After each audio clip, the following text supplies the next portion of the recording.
तो श्री ब्रह्मा जी भगवत तत्व के ज्ञान की दुरूहता का वर्णन करते हुए कहते हैं कि हे प्रभु, जब आप इस जगत में अवतार लेते हैं और अवतार लेकर के विविध लीलाएं करते हैं, तो आपकी महिमा को, आपके ऐश्वर्य को, ईश्वरताई को, प्रभाव को लोग नहीं जान पाते हैं। और जब आप नहीं अवतार लेते हैं, गोलोक में रहते हैं और प्रकट वैकुंठ में रहते हैं, तो उस समय कोई क्या जान सकता है। जब आप अवतार लेते हैं उस समय भी नहीं जान पाते लोग। भगवान श्री कृष्ण जब इस पृथ्वी पर विद्यमान थे तो बहुत अधिक लोग उनको भगवान के रूप में नहीं जान पाए।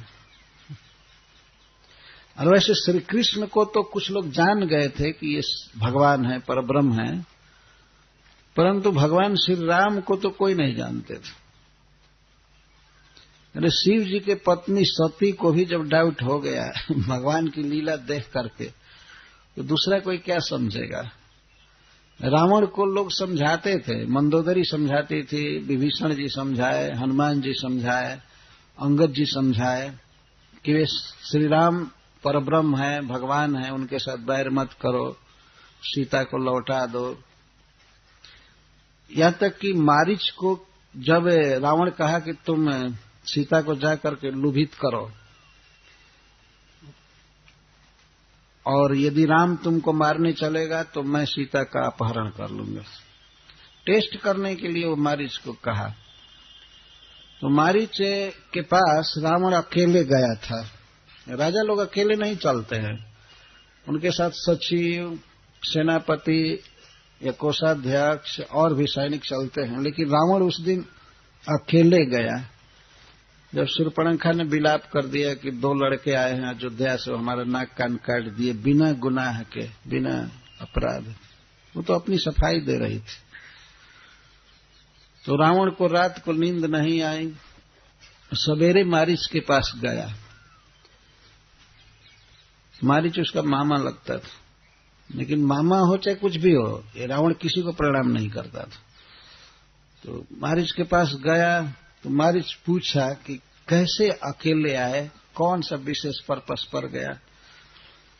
तो रावण कहा कि सुनो, मैं काम से आया हूं। 2 लड़के अयोध्या से आए हैं और उनके साथ एक बहुत सुंदरी स्त्री है। मैं स्त्री का अपहरण करूंगा क्योंकि हमारे बहन का नाक कान काटा है इन लोगों ने। तो मारीच पूछता है मैं एक बार रामलीला देख रहा था तो मारीच नहीं, रावण के सभा में कोई राक्षस पूछा, क्या क्या शूर्पणखा की नाक कान कट गई? अरे हाँ, काट दिया, कोई अयोध्या से लड़का आया है। तो जोकर पूछ रहा था रावण के सभा में, क्या कारण था शूर्पणखा को पंचवटी में जाने का? रावण से प्रश्न करता है और वहीं पर वो रो रही थी, बिलख रही थी। क्या कारण था इसको पंचवटी में जाने का? कुछ तो भी कारण होगा ये नकटी कान कटाने का, कुछ तो कारण जरूर होगा इसके नाक कान काटने। क्यों गई वहां? तो रावण डांट दिया, चुप, तुम मेरे सिस्टर पर ऐसा प्रश्न कर सकते हो? तुम्हें शर्म नहीं आती है? मतलब मेरे बहन की कोई गलती है ही नहीं, सरासर गलती उन लड़कों की है। इस तरह से कहा तो वो जोकर दब गया, मैं गलत पूछ दिया। ठीक यही प्रश्न मारीच किया रावण से। जब रावण ने कहा कि नाक कान कट गई हमारे बहन की, वो लड़के बहुत बदमाश हैं, उनके पास जो बहुत सुंदरी स्त्री है उसका मैं हरण करूंगा और तुम मेरी सहायता करो। क्या सहायता? जब इसने कहा कि उसकी पत्नी का हरण करूंगा, तब मारीच कहा कि देखो, मैं तुमसे कुछ कहने का साहस इसलिए कर रहा हूं कि मैं तुम्हारा मामा हूं, मुझे विश्वास है कि मेरी बात पर तुम ध्यान दो।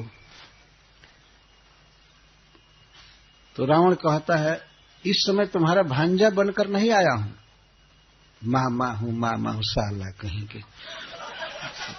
पहचानते हो मैं राजा हूं ना, मैं राजा हूं। राजाओं के साथ इस तरह का संबंध नहीं देखना चाहिए। तुम्हें बोलने में शर्म नहीं आई कि मैं कुछ कहना चाहता हूं? तुम्हें तो कान खोलकर मेरी आज्ञा सुननी चाहिए। मैं कुछ कहने आया हूं ना। तो महर्षि डर गया। अच्छा ठीक है, कहिए। मैं कह रहा हूं कि तुम कोई कपटी भेष बना करके जाओ राम के पास, उस स्त्री को लुभाओ और हरिण बनो, सोने का हरिण बनो, गोल्डन चाम दिखाओ और तुमको मारने के लिए वो लड़का जब निकलेगा तो मैं उसी समय सीता का हरण कर लूंगा। ये मेरा आदेश है। तो मामा कहा कि देखो रावण, ये मैं जानता हूं कि मैं जवाब दूंगा तो तुम मुझे मार दोगे, कि मारो चाहे कुछ भी करो, तुम्हारा हित करना मेरा कर्तव्य है, क्योंकि तुम्हारे माई का भाई हूं मैं हित करना चाहता हूं। जिस राम की तुम चर्चा कर रहे हो वो मनुष्य नहीं है, मनुष्य नहीं है, ये ध्यान रखो। वो भगवान है, लीला कर रहे हैं पृथ्वी का भार दूर करने के लिए। तुम्हारा मामा होने का अभिमान मुझे नहीं जा रहा है, तुम्हारे हित के लिए कह रहा हूं। तुम विश्वास करो, मनुष्य नहीं है, मनुष्य नहीं। और तुम कभी ऐसा दुस्साहस मत करो कि सीता का हरण करो, कभी मत करो, नहीं तो तुम मर जाओगे, तुम मारे जाओगे। इतना सुनते ही रावण तलवार खींच लिया। कहा कि मैं मना किया कि मुझे इंस्ट्रक्शन मत दो, फिर भी तो उपदेश पर उपदेश चालू रखते हो। तुमको दिमाग है कि नहीं? तुम किससे बात कर रहे हो?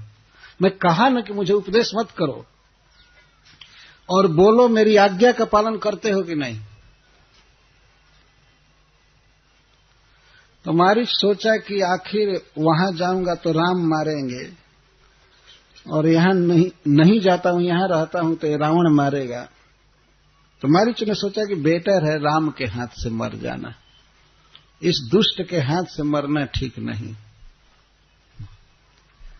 एक संस्कृत के नीति श्लोक में कहा गया है कि बड़े व्यक्ति का लात खाना भी ठीक है। जैसे घोड़ा अगर लात भी मारे तो सहा जा सकता है, लेकिन गधे पर चढ़ना नहीं चाहिए।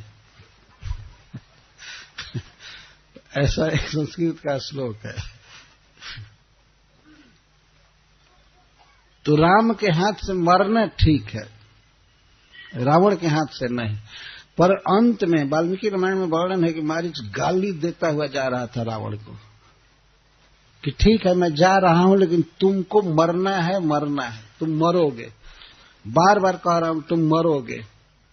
मान नहीं रहा है, आज हमको गाली दे रहा है, ये कर रहा है, तो तुमको मरना है। तो रावण का ठीक है जाओ जाओ। तो चला गया। तो मेरे कहने का आशय है कि मारीच समझा रहा था, मंदोदरी समझा रहे थे, सब लोग समझा रहे थे रावण को कि ये भगवान है, लेकिन वो नहीं माना, वो कभी भी नहीं मान। मैं किस बात पर कहने लगा भूल गया। हाँ, तो इस संसार में जब भगवान उपस्थित रहते हैं तो लोग बहुत कम लोग जानते हैं, यहां तक कि बहुत पढ़े लिखे लोग भी नहीं जानते। रावण बहुत बड़ा विद्वान व्यक्ति था, पर दुराचारी था, पर अपने ज्ञान से भगवान को नहीं पहचान पाया। उसने सोचा कि अगर मृग बना करके मारीच को भेजूंगा तो यदि वह मनुष्य का लड़का होगा तो मारीच के कपट वेश को नहीं समझ पाएगा, वो मारने चलेगा, तो उसकी पत्नी को हर लूंगा। और यदि जान जाएगा कि ये मारीच है, तब मैं मान लूंगा कि वो भगवान है, तब सीता का हरण नहीं करूंगा, डायरेक्ट जाकर युद्ध करूंगा और उसके हाथ से मर जाऊंगा। रावण सोचा था, लेकिन टेस्ट में तो भगवान चल दिए हरिण के पीछे, इसलिए रावण मान लिया कि ये मनुष्य है। तो लाखों लोग समझाए, बहुत लोग समझाए रावण को कि ऐसा बैर मत करो, भगवान है, वो भगवान है, लेकिन रावण नहीं माना। तो ब्रह्मा जी कहते हैं कि जब आप अवतार लेकर के आते हैं इस पृथ्वी पर और बहुत सी अमानवीय लीला करते हैं, जैसे समुद्र पर पुल बांध देना, सेतु बना देना, ये सामान्य बात नहीं है। बिना पिलर के और इतना लंबा और इतना चौड़ा सेतु का निर्माण भगवान ने कर दिया। वराह अवतार में संपूर्ण पृथ्वी को अपने दांतों के अग्रभाग पर उठाकर भगवान लाए। दांतों के अग्रभाग पर ला रहे हैं, कोई सिर पर लाद करके नहीं लाए। पूरा भूमंडल, इस भूमंडल के एक छोटे से कण को, जिसको हम लोग ट्रक पर लादते हैं, रेलवे में लादते हैं, और उस ट्रक पर लादे हुए सामान को कोई कहे किसी मनुष्य को कि आप अपने दांत पर जरा इसको टांगिए, कोई टांग सकता है? कभी नहीं कर सकता। भगवान अद्भुत कार्य करते हैं। क्षितिरिह विपुल तरे तिष्ठति तव पृष्ठे, ये तो कच्छप अवतार के लिए। धरणि धरण किर्ण चक्र गरिष्ठ, वसति दशन शिखरे धरणी तव लग्ना, शशिनि कलंक कलेव निमग्ना, केशव धृत सुकर रूप जय जगदीश हरे। और जब कच्छपावतार लिए थे भगवान, तो उनके ऊपर मंदराचल पर्वत बहुत जोर से घुमाया जा रहा था, रगड़ा जा रहा था, और पर्वत के नीचे बड़ी बड़ी चट्टानें निकली थी सोने की, और सोने का पर्वत घरर घरर भगवान की पीठ पर वो रगड़ा जा रहा था, बड़ी बड़ी चट्टानें, और बहुत वेग से देवता और दानव रगड़ रहे थे। पर वह पर्वत का भार और उसकी रगड़ भगवान को कैसा अनुभव हुआ? लगा उनके पीठ को कोई खुजला रहा है और उनको नींद आ गई आराम से। जैसे भगवान कच्छप को नींद आ गई। आज के युग में जो व्यक्ति भगवान अपने को कहता है या उसके चेला उसको भगवान कहते हैं, तो उसके ऊपर केवल 1 क्विंटल का पत्थर रगड़ कर देखना चाहिए कि ये भगवान है कि क्या। देखा जा, टेस्ट किया जा सकता है। इस प्रकार के शैतान जो अपने को भगवान कहते हैं, उसको ऐसे पीठ के बल सुला करके, पेट की तरफ सुला करके पीठ पर पत्थर रगड़ रगड़ कर देखना चाहिए, तब उसकी भगवत्ता का पता चलेगा। भगवान तो ऐसे पर्वत रगड़ा जा रहा है। तो भगवान इस तरह लीला करते हैं, प्रकट होते हैं मत्स्यावतार में, ये वराह अवतार में, भगवान नृसिंह देव के अवतार में। फिर भी इस जगत में माया का पर्दा इतना घना है, इतना